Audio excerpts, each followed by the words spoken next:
എന്തെങ്കിലും ഒരു കാര്യമായ ഒരു അർജന്റ് വേണ്ട, എല്ലാവരും തിരക്കൂട്ട്. എന്തിനാണ് ഈ തിരക്ക്? അൽ-അജലതു മിനശ് ശൈത്വാൻ. ഇങ്ങനെ തിരക്ക് പിടിക്കുന്നത് പിശാചിന്റെ സ്വഭാവമാണെന്ന് റസൂലുള്ളാഹി സ്വല്ലല്ലാഹു അലൈഹി വസല്ലം.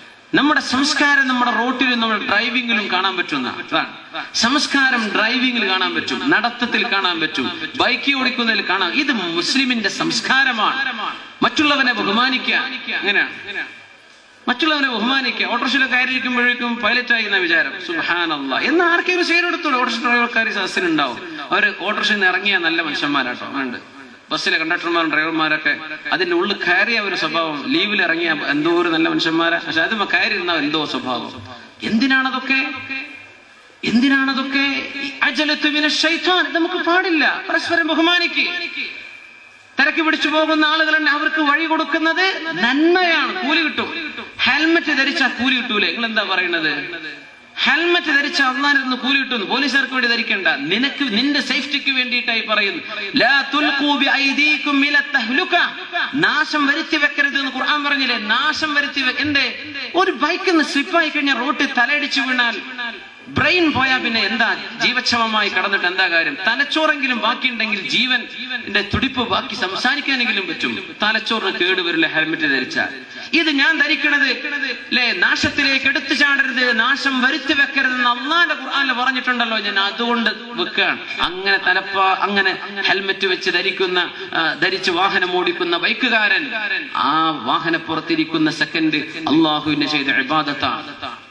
പോലീസുകാർക്ക് ചെയ്യുമ്പോഴേ അതിന്റെ ഉള്ളിലൊക്കെ ചൂടെടുക്കലൊക്കെ, ഹെൽമെറ്റിന് ഭാരം തോന്നലൊക്കെ പോലീസുകാർക്ക് വേണ്ടി ചെയ്യുമ്പോഴേ. നീ നിനക്ക് വേണ്ടി അള്ളാഹ്ക്ക് വേണ്ടി ചെയ്യേ.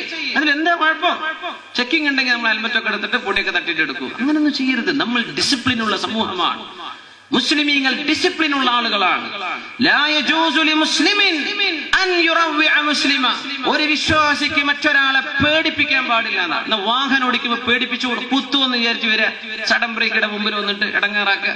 ഇത് പേടിപ്പിക്കലാണ് അല്ലെ? സൈലൻസറൊക്കെ ഇല്ലാത്ത സൗണ്ടൊക്കെ ഇട്ടിട്ട് പട്ടപ്പെട്ടാന്ന് പൊട്ടിച്ചു പോവുക. അവിടെ കടന്നുറങ്ങുന്ന കുട്ടികളുണ്ടാവും. ആ മക്കളെ ഉറക്കാൻ ഉമ്മാര് പെട്ട പാട് ഒരുക്കും അള്ളാഹ്ക്കിനെ അറിയുണ്ടാവുള്ളൂ. ഒന്ന് ഉറങ്ങി കിട്ടാൻ കുഞ്ഞ്. ഇതിനെ ഉണർത്താൻ എന്തെളുപ്പ. സുബ്ഹാനല്ലാഹ്. അവന്റെ ഒരു ബൈക്കിന് പോയ കുട്ടികൾ ഒന്നും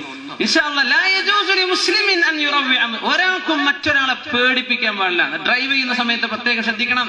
പേടിപ്പിക്കുന്ന രീതിയിൽ ഡ്രൈവ് ചെയ്യരുത്. ബസ്സുകാർ അങ്ങനെ ഓടിക്കരുത്. കാർ ഓടിക്കുന്നവൻ, ബൈക്ക് ഓടിക്കുന്നവൻ മറ്റുള്ളവനെ പേടിപ്പിക്കുന്ന രീതിയിൽ ഓടിക്കാം. അത് അള്ളാഹുവിന്റെ നിയമമാണ്. ഇസ്ലാമിന്റെ ട്രാഫിക് നിയമമാണത്. അതല്ല ഇതിനർത്ഥം. ഡിസിപ്ലിൻ, പരസ്പര ബഹുമാനം വേണം. ജീവനാണ് ഇതിന്റെ ഉള്ളിൽ കിടക്കുന്നത്. ഓട്ടോറിക്ഷയാണെങ്കിലും അതൊരു കുടുംബത്തിന്റെ അത്താണിയാണ് അത് ഓടിക്കുന്ന ഡ്രൈവർ.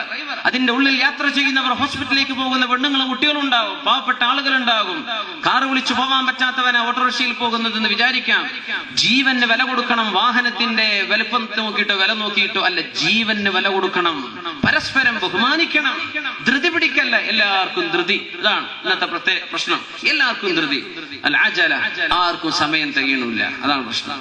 സമയത്തിൽ ബറക്കത്ത് അല്ലാഹു എടുത്തു കളഞ്ഞു. ഇതിനർത്ഥം ഒരു പണി നടക്കണില്ല, സമയമല്ല എന്ന് എല്ലാവരും പറയുന്നു. എന്നാൽ എല്ലാവർക്കും സമയം ഉണ്ട് താനും.